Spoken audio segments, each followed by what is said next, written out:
Hello, everybody, and welcome back to the Radical Center. I'm sure that you enjoyed this fantastic debate, but we're going to get into all that. But I just want to reintroduce some of our friends and introduce a new friend to the Radical Center who is joining us today for the first time. So Ian Connerty is back with us. And he's been a pretty consistent guest these days on the Radical Center, telling us everything he thinks about Canadian politics with his vast knowledge and experience for so many years.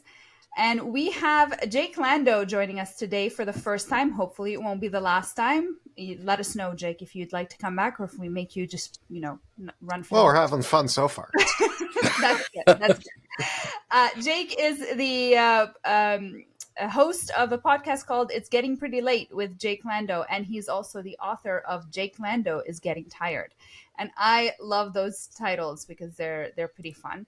And of course, you all know my co-host Cody, who is here every single episode, which I'm glad, because otherwise I'd be talking to myself and I don't like doing that. So I'm very grateful for you, Cody. So we're going to get started. We're going to start talking about it. There was a debate. It was exciting. It was long. It was full of information. First of all, I want to start off by saying, by giving a great shout out to Steve Paikin, who did such a fantastic job moderating this debate. They have some pretty big personalities, our leaders, and he does a really, really good job keeping everybody in line and keeping it all together. So great job. We appreciate his the many debates that he has moderated, including this one. I also want to make a quick comment on the Green Party not being included in the debate, which I found very disappointing. This was a decision by the debate commission. I thought it was really, really disappointing and unfair, but I'll let you guys comment on that if you'd like as well. But, let's get right into it. Let's talk a little bit about the French debate that happened yesterday. Maybe let's do some thoughts on the French debate, and then we'll talk about the big one for today. Well, I mean, not to say that the French one wasn't big, but today's a bunch of people in Quebec, their ears just perked up. I know. Hey, don't get in trouble. Well, by comparison, the French debate was boring. Okay. This one was very lively. I was expecting the opposite. I thought that Blanchet would come out with the knives yesterday. He came out with them today in the English debate. And so did everyone else, back and forth at each other. Much more exciting debate. The moderator in Quebec was very professional, and of course Paikin is the best. I don't know why. Ever since he did his first one years ago, I don't know why people don't keep using him. Last year's English debate was horrendous. I think they had 4 different moderators coming in and out. And it was just hard to follow. But this one, Paikin is a pro, and he was laid back, but he was the only one that was laid back, which was good. He's done it a few times. The rest, maybe it's their first time doing it. Yeah, not the first time Mr. TVO's been around the clock. He's a seasoned guy. I'm a bit more critical of the moderation, not just from him, but also from Patrice Roy on the French one last night, just because I feel with the format, and obviously the format is chosen by the commission, the consortium, and not by the moderator they hire. But I don't feel that they especially did a great job of keeping the time between speakers perfectly even, because I know, and it was actually, I thought the 3 minutes disparity between Singh at the bottom yesterday was a little bad, but I know today I think they ended somewhere around 10 minutes the last time I saw the clock. And I mean, that doesn't sound like a lot, but in the French debate where you were getting 35 to 45 seconds for an answer for a question, that's like several full questions worth of answers. I know it's a bit of a looser format, and I don't know exactly how they calculated in like the interplay segments, but I do I do think that NDP and also Bloc people are going to have a bit of a chip on their shoulder, because I know tonight, like, it was one thing when just Jagmeet Singh was complaining about it last night, but I know tonight even Blanchet got a little cheesed by it too. Cody, what do you think? I would start out, like, I watched the French debate last night, and like I don't speak French, so I couldn't catch the nuances. But I thought it was very well moderated. I thought Blanchett and Polyev, they were both good. Carney was fine. I think the expectations for Carney was set way too low, and he walked in there with his pants on, and he basically survived. I think last night during the French debate, I think Singh did very poorly. But aside from that, there weren't really any major gaffes or any major breakthrough moments. So I don't know if it's going to move the needle, but at the end of the day, that means that Mark Carney likely won the French debate, because he got out of there relatively unscathed. And if the polls are to be believed, he's in the driver's seat. Well, Kinsella, just on that, Kinsella let the cat out of the bag today. He said that when Carney disappeared from the hustings, he was practicing French and speaking only French with a bunch of his staff. And he has had a French tutor throughout this campaign. We knew that. And so he's done his homework. His French was much better. I was expecting, as I said before on this broadcast, that he would be slaughtered in Quebec if his French was just as bad as the first time. So his French was much improved, and he was laid back, which is what you got to do on TV. And what the other thing that surprised me in the Quebec debate, and I saw it again tonight, was that Polyev has learned to cool himself in front of the camera. Yeah. He was not screaming at us again. And that helps him. But I agree with you. The Quebec debate probably came out. The early polls today show that the numbers haven't changed in Quebec after that debate. And I want to say too. I want to say too, one final thing. I think it's important for me to recognize as well that I was wrong. I thought that Mark Carney's French was going to be atrocious, and I thought Pierre Poilievre and Blanchett were going to be able to take advantage of that. But again, Carney was just fine, and that seems to be the consensus in the French media. And I just want to say I take responsibility for being wrong, so I'll be a little bit humble tonight. What's funny about Carney is that I think people were worried that his French debating skills wouldn't be that great, but his French actually seems pretty good. At least it's better than mine, and I come from a family in Dollar Dormo, so I really have less excuses than he does. But I mean, what's funny is I don't think that the problem last night or there was even necessarily a problem in language. I just don't think Mark Carney is a particularly good debater or public speaker or rhetorically. I mean, like he's sort of a Stephen Harper figure. Like, remember that one time on the Rick Mercer report that Stephen Harper went to Mercer went to stay at with Harper at 24 Sussex, and like they show Mercer getting put to sleep by Harper talking about the kind of economic action plan. I don't know how I remember the sketch because I'm pretty sure I was like 10 years old when it aired. But the best Canadian comedians come from Newfoundland, so. Yes, they do. Indeed. Indisputable. So let's talk a little bit more about, the debate today. I guess, what would you say your expectations were for each leader? Let's start with you, Ian. What did you expect of Carney, of Pierre, and, even Blanchett? I was expecting Carney to do the same as the Quebec or the French debate, to lay back and to just let the others fight with each other. It didn't happen, unfortunately. He was nailed. He was nailed really hard by everybody.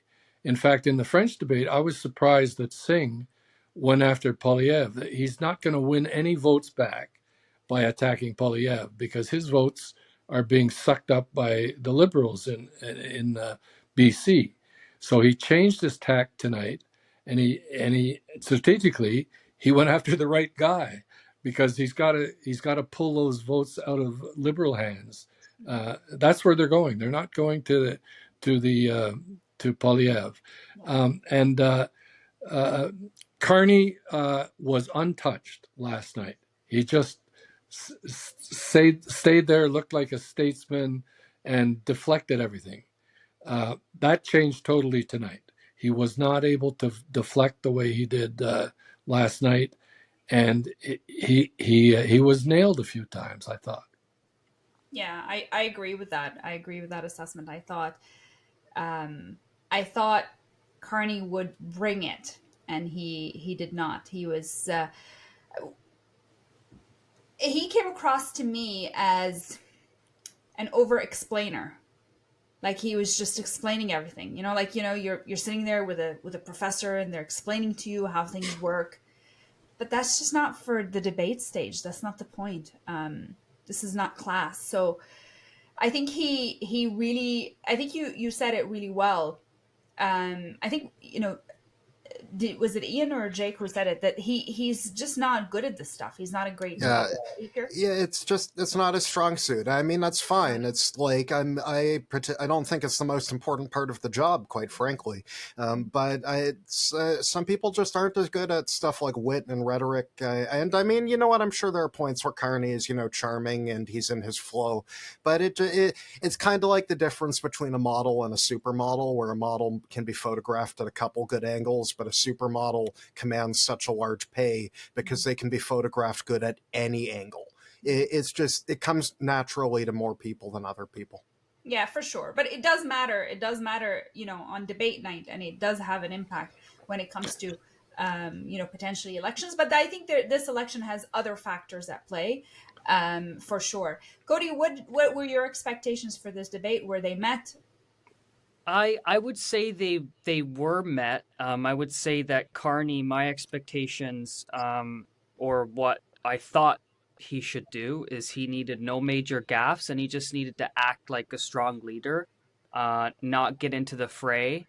One of the things that I noticed throughout the entire debate is he took a lot of incoming fire from all the leaders.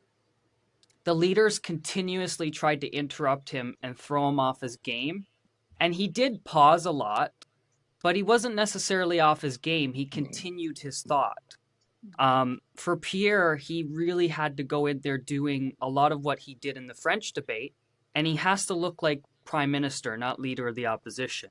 He had to come off as more of a likable guy, and I think he did that. Singh, he had to turn his guns on Carney and get some more hits on Carney, and I think Singh did that as well. With Blanchette, I didn't have any expectations because I don't know what kind of expectations you set for the leader of a party who only wins seats in one province. And at the end of the debate, I still don't know what it is that Blanchette would have achieved.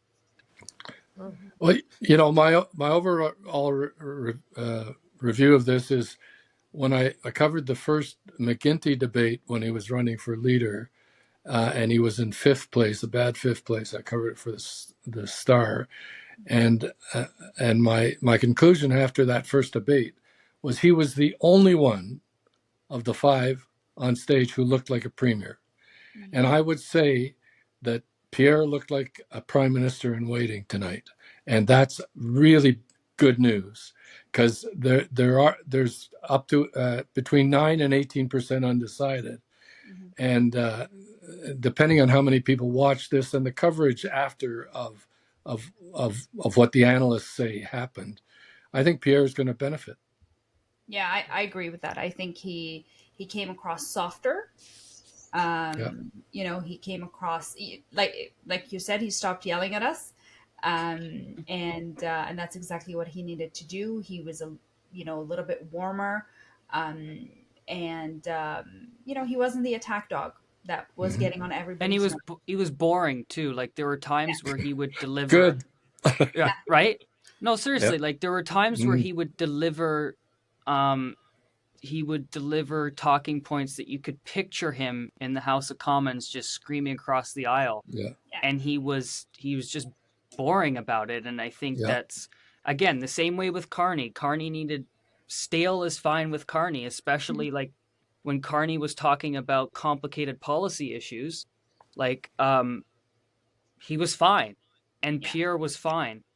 I think one of the things that we maybe go into a little later on, but this was really the way this debate turned out to be is at the end of the debate with the leaders asked each other questions. You know, there was you know, Pierre asked Carney a question, and Carney asked Pierre a question, and on the screen the chyron said Carney versus or Carney versus Polyev. That's what this election is about.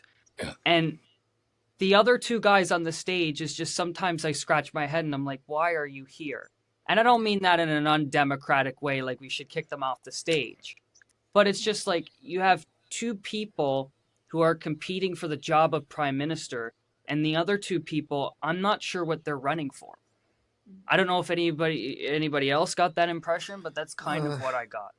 I mean, this is part of why I bring up like the time inequality. I think the commission kind of made an effort here to make it the liberal conservative show. Yeah. And like, I mean, I kind of agree with dropping the Greens on the basis that they tried to pull a fast one with like, they're like, oh, you didn't say nominate candidates, you said endorse. The Greens knew the spirit of the rules. I don't have much pity for them. But like, I don't really appreciate the way that either the NDP or the Bloc were treated in these debates. Like, and I mean, you can talk about what place the Bloc have in an English debate. I mean, obviously they protect French. They have a strong affinity for Francophone culture, but they are the party of Quebec, and there is a large Anglophone-speaking population in Quebec. There's the Eastern Townships, just for one example. And I have an Anglo cousin who voted for the Bloc in the last election. So I think that the Bloc have every place in both language debates, especially if we're going to be cutting people, we should cut the one with the least seats, and the Bloc has more seats than the NDP, despite only running in one province. So when it comes to does the Bloc have a reason to exist? I mean, yeah, I think Blanchet made it pretty clear out there. He was like, I'm not running to be prime minister. I'm running to be a partner in a coalition government or something like that, or a supplying confidence agreement, but I'm here to advocate for the best interests of my provinces. And I think that regionalist parties do actually have a growing place in Canadian democracy. I mean, we saw that how the Conservatives, to neutralize the Western Alienation Party, I mean, the Reform and the Alliance, they had to essentially merge with them. I think I wouldn't be shocked if something like, say, a Bloc Ontario could completely realign the political system in Canada. Let's talk a little bit about what did not go well tonight. What did not go well for each one of the leaders? I think the worst problem for Carney was when he was attacked on his activities for his company, and that's the first time we've seen it in this kind of forum. It didn't come out in the French debate, but I do believe that all three of the other candidates raised issues about tax havens and et cetera, et cetera. And that has been under the radar in most of the media. There's been a little coverage of that, but to have it said many times over and over during this debate, I think will hurt Carney, because not only does he come off as a boring banker, which he is, but to be a guy that he's being nailed as being in everybody's pocket, you know. That's how I took it, and hiding taxes, etc., is not a good look. Okay. I think it's a strong line of argument for the NDP, honestly, to keep this. Like, if the NDP have any future, and I mean, I'm giving away my left-wing leanings a little bit, but I mean, if they have a reason to exist as a separate party, I mean, ostensibly there's a market for those left-wing policies. Yes. And if you're going to run against the former head of Brookfield Asset Management, whose first act as prime minister was getting rid of the carbon tax inclusion, the capital gains like essentially his first act was to reduce capital gains taxes. And I mean, I as someone who some years has made more money from capital gains than from normal income, I oppose that. I think there should be no separate inclusion rate. I think income is income. And I think it's a strong attack for both the NDP to go on that. I don't know that Singh was able to attack Carney as much as he needed to.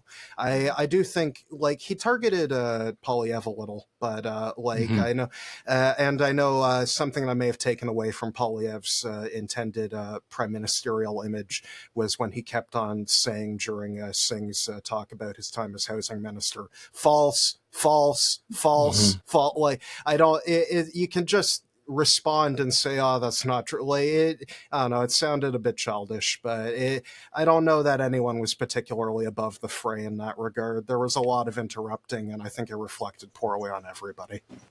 For sure. Cody, what do you think? What did not go so well for each leader? I do agree that, I mean, if there was something that didn't go well, it was near the end when it came to Brookfield and all that jazz. The problem is, I mean, it was near the end of the debate where they really got into it.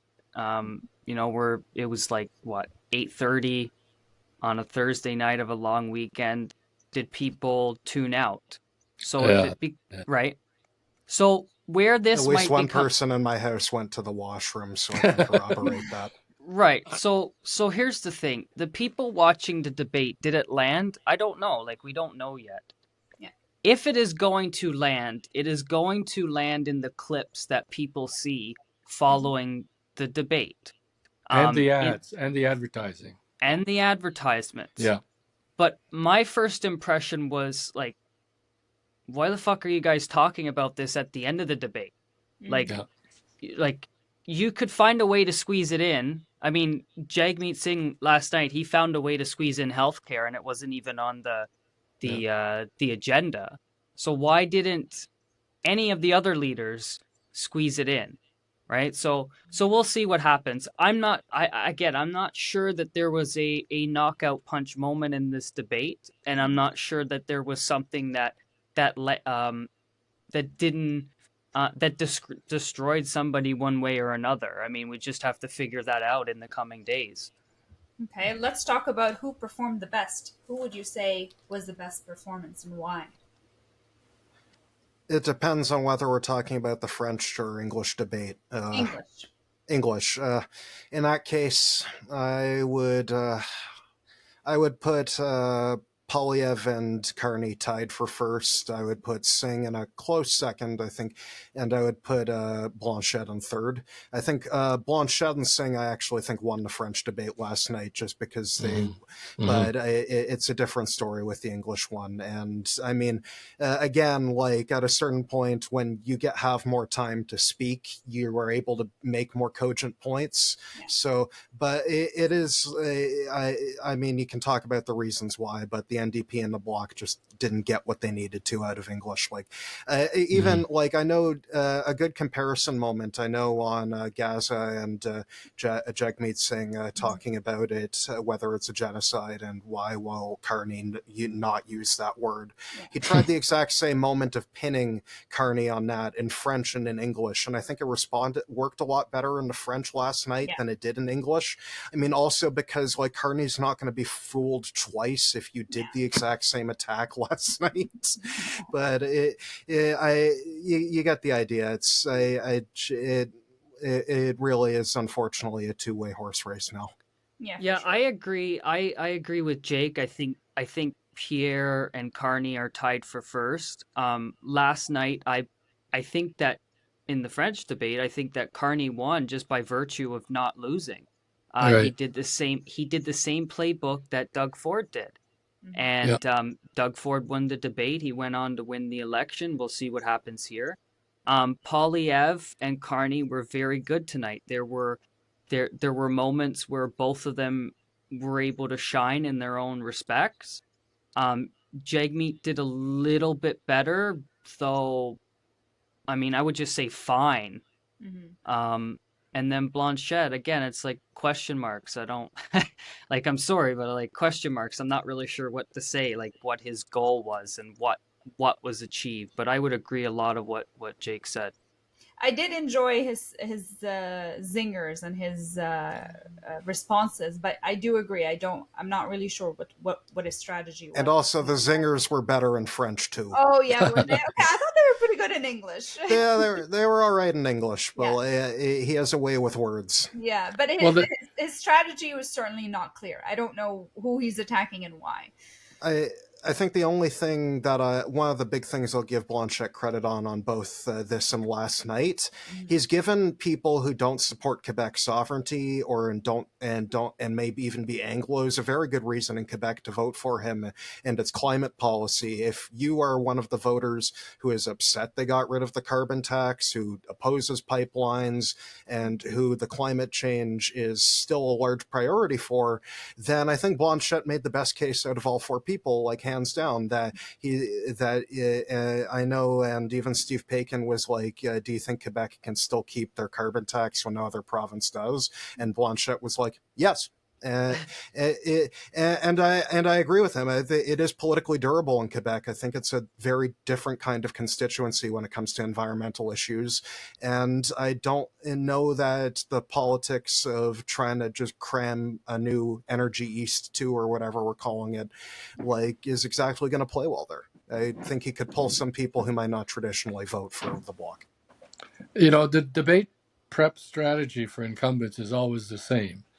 You're going to take hits, try and look like the leader, and don't get excited when you're being attacked. Yeah. And Carney did much better in that respect, I thought, in the French debate than he did tonight. He got thrown off a number of times, which you're not supposed to do, and his preppers are going to be angry at him for that, because of course you're going to get attacked. You're the incumbent. And now I wanted to talk about who's the audience tonight. Well, the audience is not the people who are committed to each party. The audience was what we used to call the soccer moms, and in Ontario elections that means the 905, and which decides a lot of Ontario elections, and it also decides some federal elections, but certainly Toronto.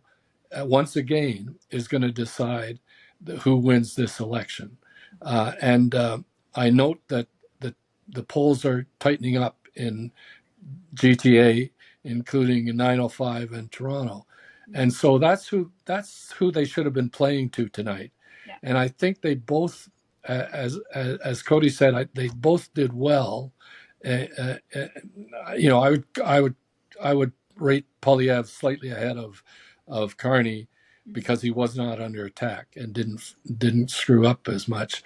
But the big question is, what are the small undecided who decide every election? What are they going to take away from this?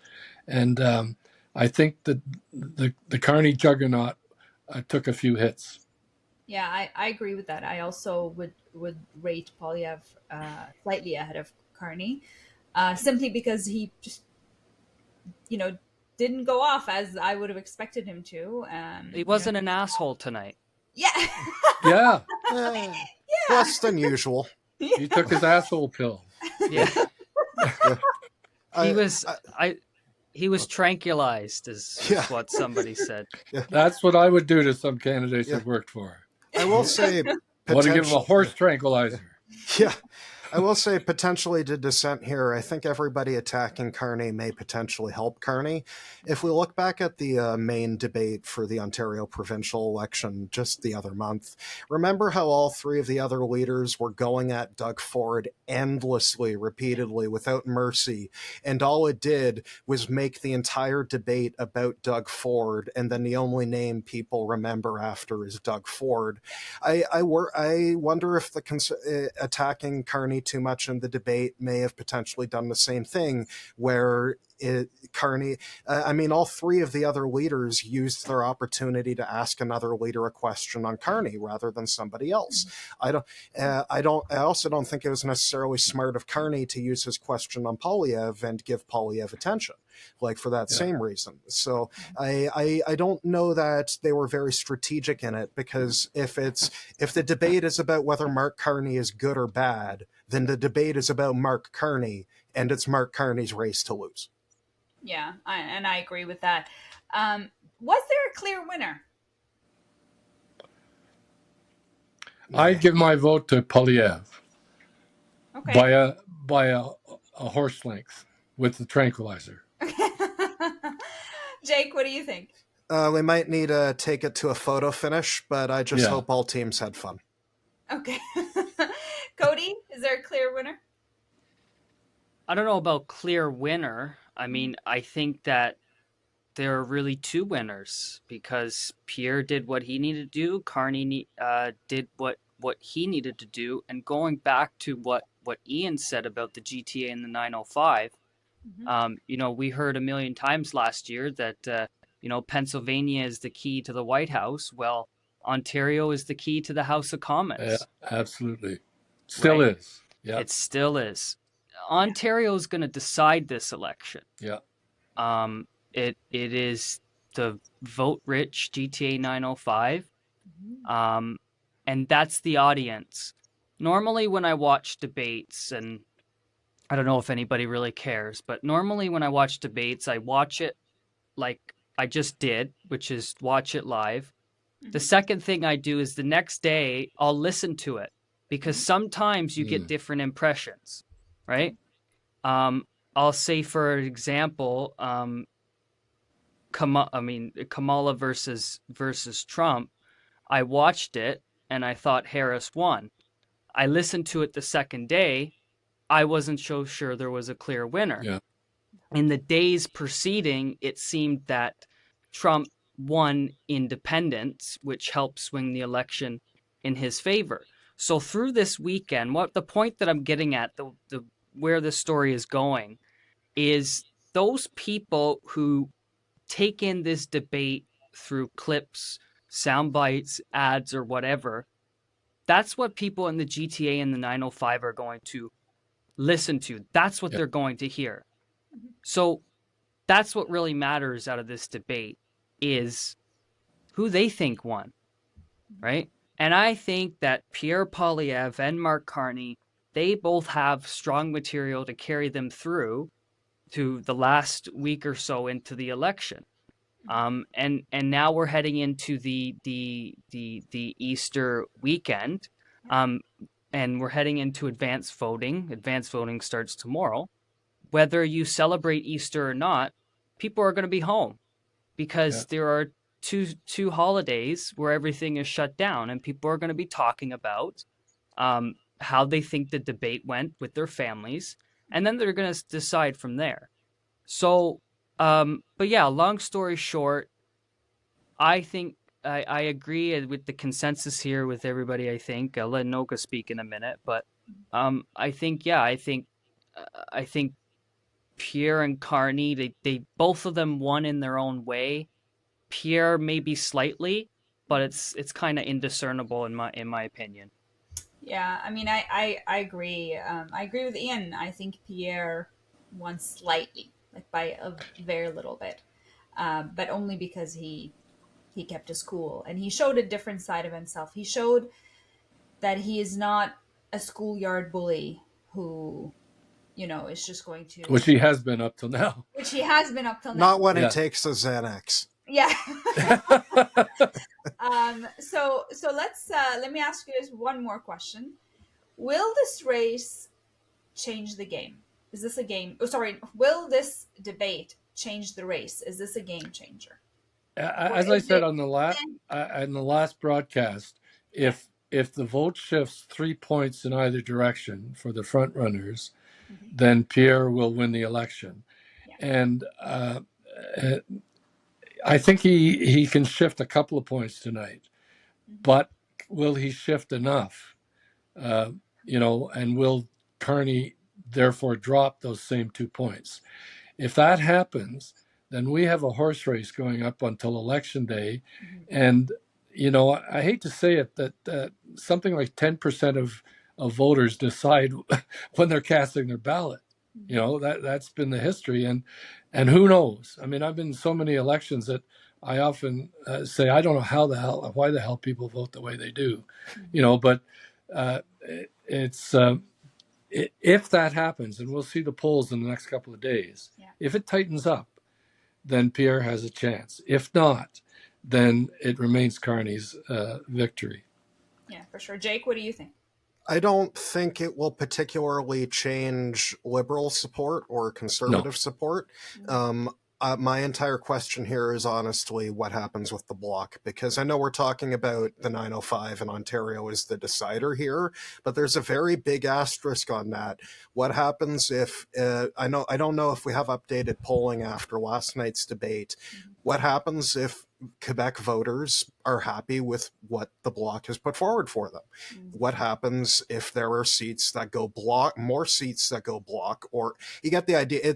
There's a possible map with where you have a similar seat count between the Liberals and the Tories, but they both come short of a majority, and then they both need to negotiate with the Bloc to have confidence. I don't know if that's the most likely outcome, but it becomes more likely if people found Blanchet appealing in any way in Quebec from what they saw tonight. So that is mainly what I'm keeping an eye on, because I think that will have more impact than any direct persuasion to vote Liberal or Tory.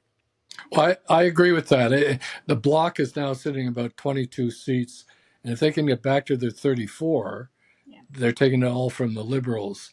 And, if there is movement in Quebec, then we're going to see the same thing in Corey and Ontario, that whoever wins will win maybe by a handful of seats. So if you take a 10-seat difference in Ontario and a 10-seat change over in Quebec, then you're into a minority government either way. Yeah, for sure. So, Cody, what do you think? I think that's yet to be determined. As I said, I think people will talk about it over the weekend, or maybe they won't. I don't know. It depends, right? They will talk about it over the weekend. Some people are going to go to vote this weekend. The wild card here, I think, in this election is it does show that the Liberals are ahead in the polling. The one thing I keep trying to wrap my head around is the undecideds, and where do they swing? Those undecideds are going to have to make up their mind eventually, and I think that once we get through this weekend, I would probably suspect that by the middle of next week, we'll have a better understanding, or maybe we won't. Maybe it'll tighten. We don't know, but if the numbers stay the way they are, and we're moving to the middle of next week, barring some error in polling, it's not going to change the race. But I think the short answer is we'll find out by the middle of next week whether it changed or not. Yeah, I try not to read too much into undecideds, because I never know why they're undecided. maybe they don't like to vote at all. Maybe they're communists who think the NDP aren't left-wing enough and nobody appeals to them. Like, it's crazy. Like, at a certain point, there are segments who are like, either they don't like any of the options or they want to punish one of the options for not.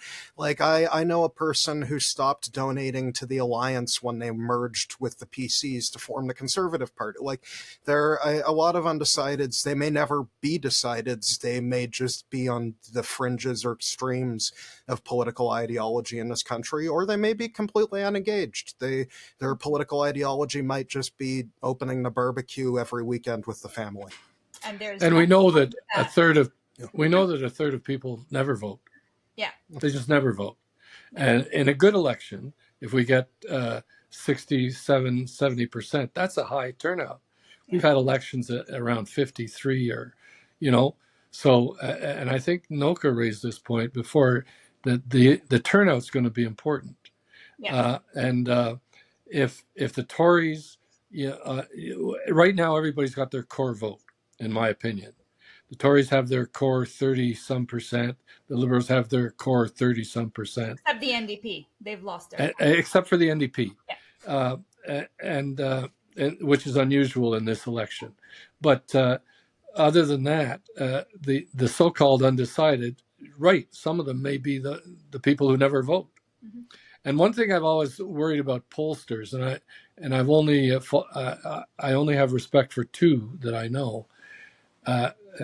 One of them, who's a friend of mine, said the first question he ever asks is, "Are you going to vote?" And he pointed out to me that the other pollsters don't ask that question. Well, what's the point? You know, if it shows that if you don't ask the question, you're going to vote, and 47% say they're going to vote for somebody, it's totally irrelevant. And this guy who's now retired was right in all of his polls simply because he asked the one question most of the pollsters don't ask. Yeah. So are the polls, you know, some people have said, are the polls accurate? Well, those that don't ask that question are not accurate. Mm-hmm. Well, there you have it, folks. We will see what happens in the next few days. We will watch over the next few days by mid next week, as Cody said. We will take a look at polls and see if there's been much change as because of this debate. Personally, I don't think this is a game changer.